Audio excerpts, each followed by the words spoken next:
Welcome. I'm Jim Tolles. I'm a spiritual teacher. I want to talk today about setting boundaries in business. And in general, in all organizations, this really applies. I usually don't talk about boundaries too much because most of the time when we talk about boundaries, we're talking about the ego just trying to protect itself. We're often talking about boundaries around things that don't exist in the whole magical world of thinking. We're talking about boundaries because we're scared and we don't want to face our fears.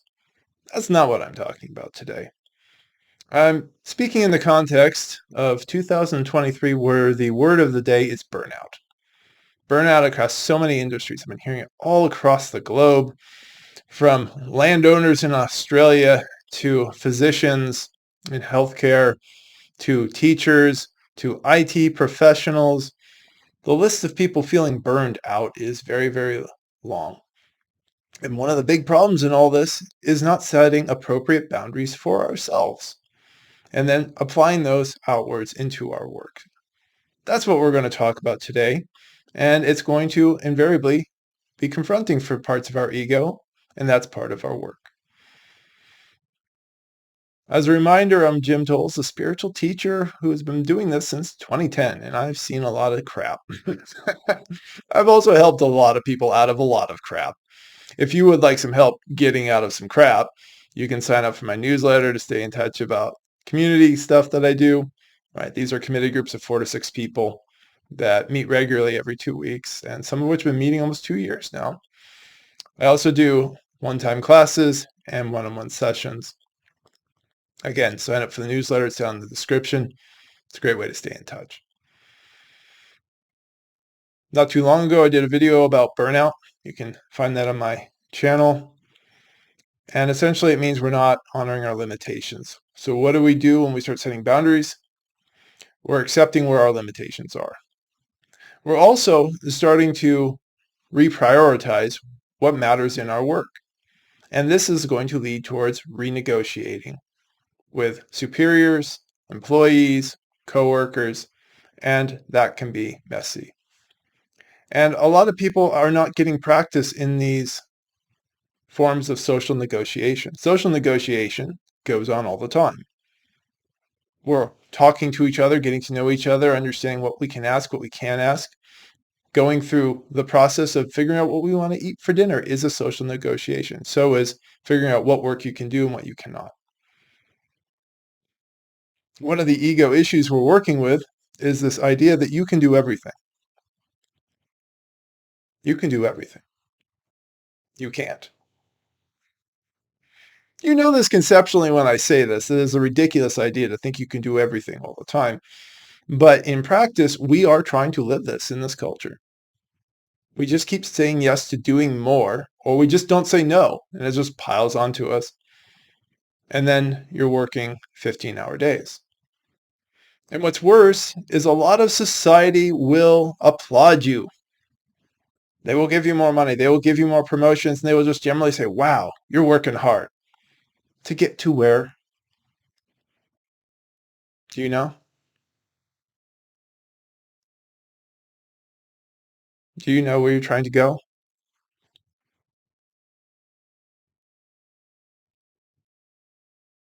I know what the ego will say. I'll just say, well, I just got to get to this end of this project. Yes, but then there'll be another.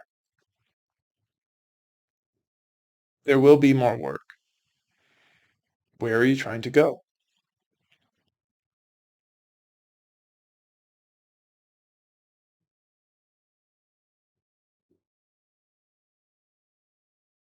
This is where the spiritual path matters a lot because we ask these questions. And what we end up finding out is this culture of doing has no endpoint. It just exhausts you, it burns you out, and then replaces you. It makes people feel worthless.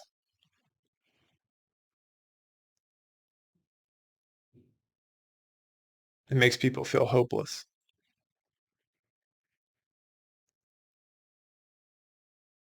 It makes people feel powerless. If you want to regain some of your personal power, you're going to have to start setting limitations, setting boundaries. Accepting your limitations is critical.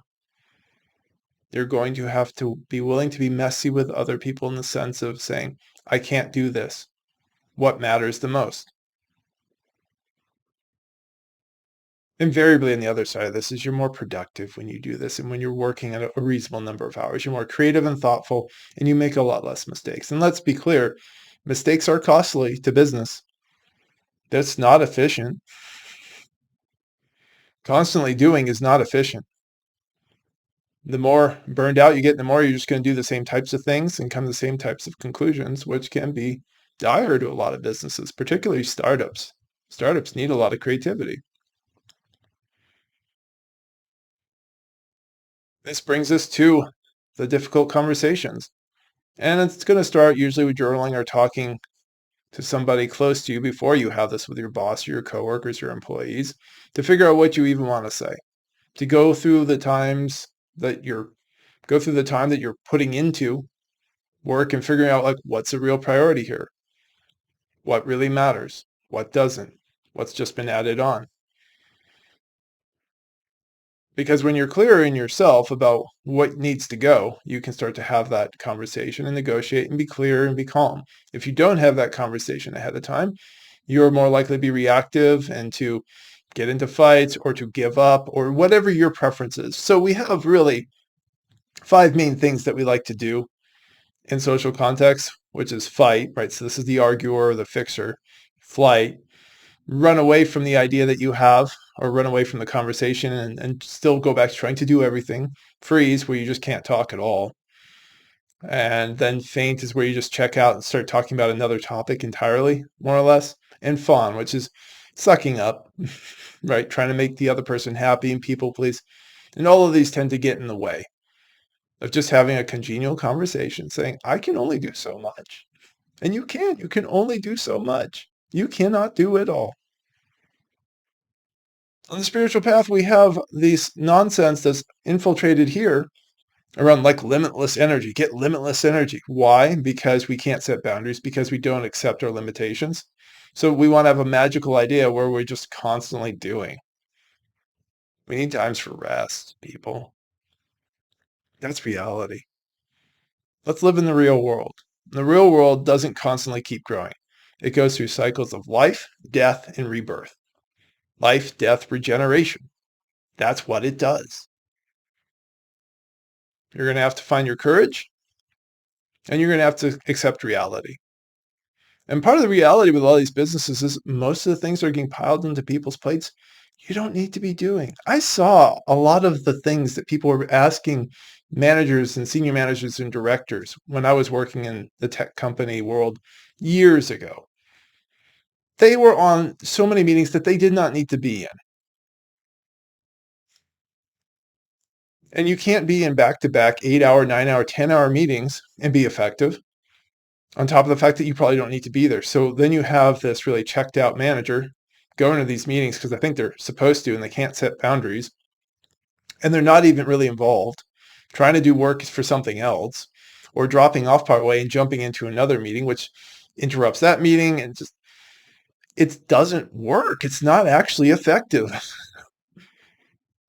And so this is the power of setting boundaries, is making yourself more effective. And I know the threat is like, oh, I'm going to get fired. I'm going to lose money. Right.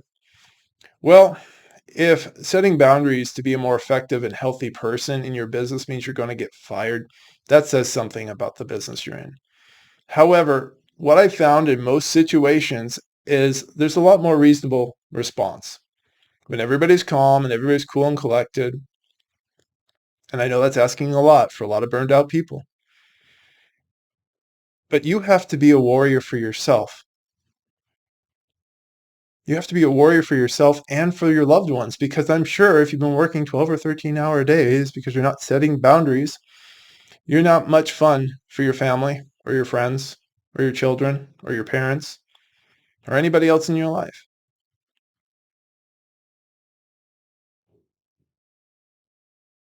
Setting boundaries is a statement that you want to be happy and healthy. And you alone can set that.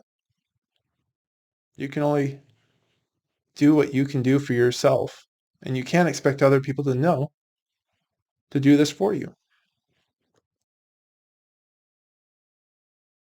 Let's do a quick synopsis. Setting boundaries in business. Firstly, you can do this. Let's start with that.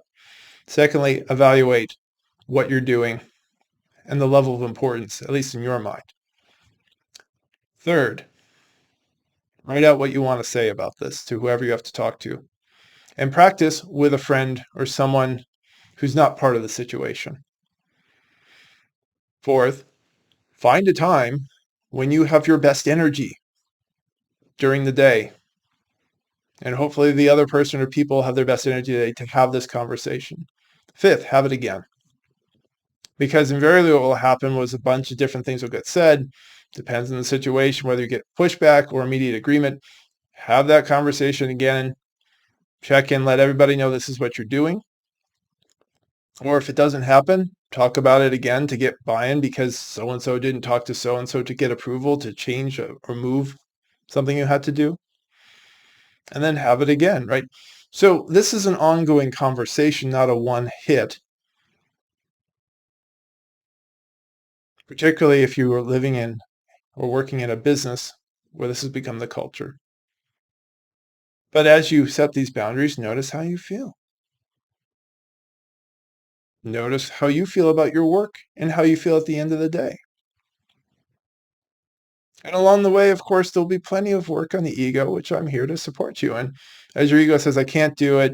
They're going to fire me. I'm never going to make money again, right? All these different ego defenses that we work on this path to remove them because they're nonsense.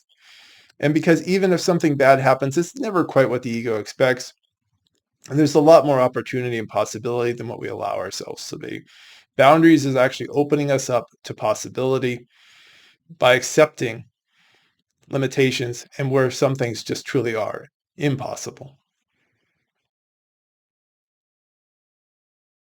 If you have any questions or comments, feel free to leave a comment below. Subscribe, thumbs up. You know the ritual for these YouTube videos. And I look forward to seeing, or at least having you on my newsletter, maybe seeing you at a class in the future. Bye.